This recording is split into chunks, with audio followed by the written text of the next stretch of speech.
2026નું વર્ષ શરૂ થઈ ગયું અને નવા વર્ષમાં સૌથી પહેલો કોઈ પ્રસંગ ઉત્સવ કે તહેવાર આવે છે તો ઉત્તરાયણ છે. ઉત્તરાયણની અંદર આપણે ખૂબ પતંગબાજી કરીએ છીએ અને આજથી લઈ 14ની વાસી ઉત્તરાયણ સુધી પતંગબાજી કરતા રહીશું. કોઈનો પતંગ કપાશે, કોઈનો માંજો છે તે રોડ ઉપર આવશે અને માંજાથી અનેક લોકોના ગળા કપાય છે. એટલે જ ટુ વ્હીલર માટે અત્યારના દિવસમાં ખુલ્લા ફરવું ઘાતક સાબિત થાય છે.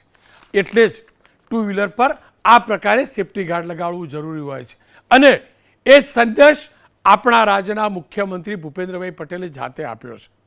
લોકો ટુ વ્હીલર પર સેફ્ટી ગાર્ડ લગાવે અને એ સંદેશ જાય તે માટે આજે મહેસાણાના કાર્યક્રમમાં ગયેલા ભૂપેન્દ્રભાઈએ રિયલ કોમન મેનના અંદાજની અંદર મુખ્ય બજારમાં પહોંચી લોકોના ટુ વ્હીલર પર સેફ્ટી ગાર્ડ પહોંચાડે.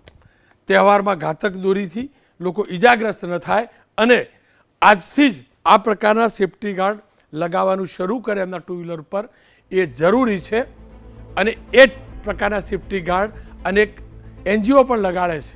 આ દ્રશ્યો જોઈ લોકોને પ્રેરણા મળશે કારણ કે ખુદ મુખ્યમંત્રી આ પહેલ કરી છે, જાતે લોકોને સેફ્ટી ગાર્ડ લગાડી આપ્યા છે. આ તો છે કોમન મેનનો અંદાજ અને એટલે જ તો ભૂપેન્દ્રભાઈને મુખ્યમંત્રીની સાથે સાથે લોકો કોમન મેન કહે છે કારણ કે એમને કોમન મેનની જિંદગીની ચિંતા પરવા છે.